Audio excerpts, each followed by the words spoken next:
እንዴት አደራችሁ? ስክሪፕቸር አዲሱ መደበኛ ትርጉም ሉቃስ 18 ላይ ያለውን ክፍል ላንብበው። አይ ቲንክ ይሄንን ማብራራት ምናምን አያስፈልግም፣ ግን ሶሻል ሚዲያ ላይ ብዙ ሚዛኖች ይዘን መጥተናል እና አይ ቲንክ ረስተናል ብዬ አስባለሁ። ጌታ የሚቀበለው እግዚአብሔር የሚቀበለው ጌቱን ነው። እግዚአብሔር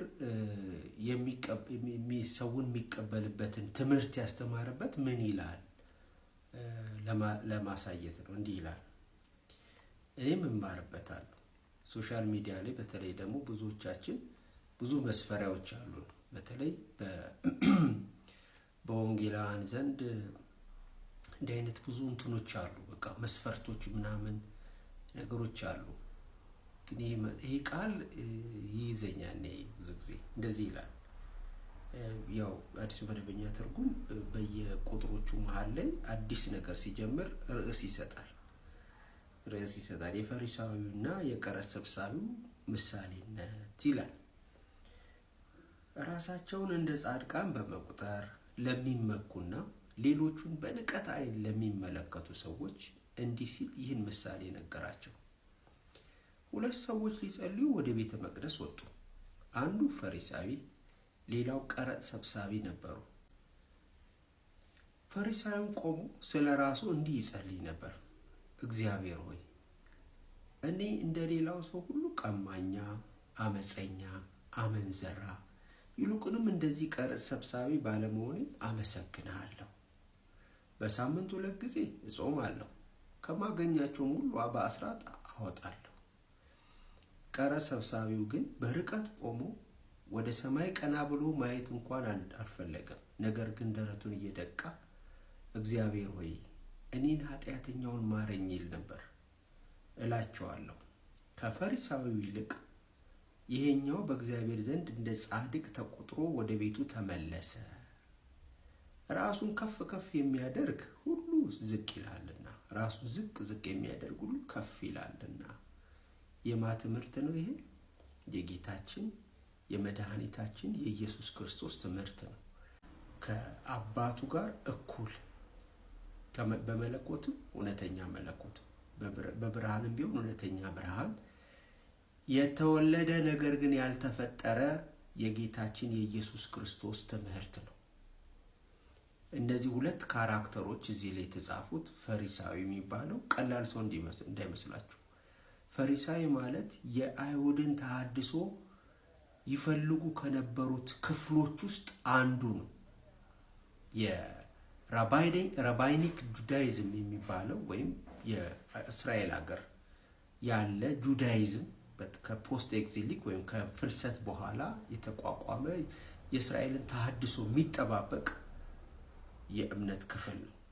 ከዛ ውስጥ ናቸው ኢሴንስ ይባል። ከዛ ፈሪሳዊ፣ ሰዱቃዊ ምናምን የሚባሉ አሉ፣ እዛው ምድር ላይ ያሉ ማለት ነው። እና የእስራኤልን ተሐድሶ ነው የሚጠብቁ፣ ሌላ ኢንቴንሽን የላቸው። ግን አፍተር ኦል በጣም ሳቹሬትድ ሆኗል።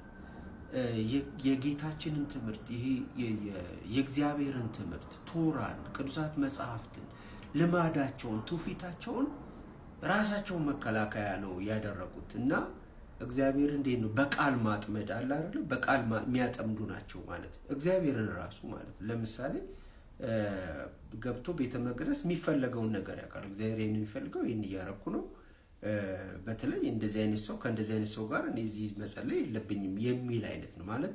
እግዚአብሔር ይሄን ሩል ሰጥቷል፣ ይሄንን ነገር አድርግ ብሏል፣ እሱን እያደረኩ ነው፣ አፍተሩ ሌላ ምን ይፈልጋል አይነት የሚል ሰው ነው። ፈሪሳዊ ማለት ቀላል አይደለም። ጌታችንንም ለፍርድ ምናምን ያበቁትም እነሱ ናቸው። ከአፉ እያጠመዱ ከድርጊቱ እያጠመዱ ለማለት። ለዚህ ሁሉ ቅንዓት ነው ወይም ለእግዚአብሔር ቀንተናል። እግዚአብሔር የሚለውን ነገር እኛንን እያደረግን ያለ ነው። እግዚአብሔር የሚለውን ነገር የምናገኘው እኛ ነን። we deserve his righteousness የሚሉ ናቸው። የእሱ ጽድቅ እኛንም ይገባል የሚሉ ሰዎች ናቸው። ቀራጭ ደግሞ በዛ ጊዜ ቀራጭ ማለት የአይሁድን ተሐድሶ የሚፈልጉ ሰዎች ከሮማን ጋራ በዛ ጊዜ ቀኝ ግዝቷቸው ነበረ። ከሮማን ጋር አያበሩም። ቀረጡ የሚሰበስቡት ሮማውያን ናቸው። ሮማውያኖች ደግሞ በቀጥታ እነሱ አይሰበስቡ።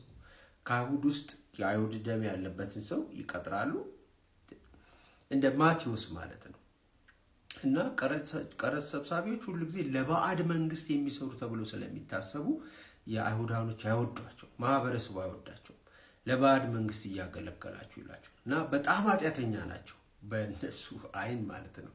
ምክንያቱም ከእስራኤል ተሐድሶ ተቃራኒ ናቸው፣ ቆመዋል ተብሎ ስለሚታሰቡ እና ሁለቱ ወደ የእግዚአብሔር ምሕረት ለማን ያደላል? በእውነት እግዚአብሔርን ለሚፈልግ የእግዚአብሔር ምሕረት ለማን ያደላል? ጌታችን እነዚህን ሁለት ካራክተሮች እንደ ምሳሌ ያመጣ። ፈሪሳዊ መጥቶ የጻፍከውን አርጎ ያልከውን ነገር ሆኖ አድርጌያለሁ፣ በዚህ በጣም በቃ አም ሂር አይ ዲዘርቭ ዩር ራይቸስነስ፣ በተለይ ደግሞ እንደዚህ አይነት ሰውዬ ስላላረከኝ አመሰግናለሁ ይላል። ያኛው ውስጥ መግባት አልቻለም። ውስጥ የመግባት መብት ያለው ቃሉን ጠብቃለሁ እንትኑን ያደርጋለሁ ምናምን የሚለው ፈሪሳይ ስለሆነ ውስጥም አልገባም፣ ከማዶ ሆኖ ይላል። ሰማይ በአይሁዳውያን ዘንድ ሰማይ ማለት የእግዚአብሔር ዙፋን ስለሆነ ቀና ብሎ ለማየትም አልደፈረም ይላል።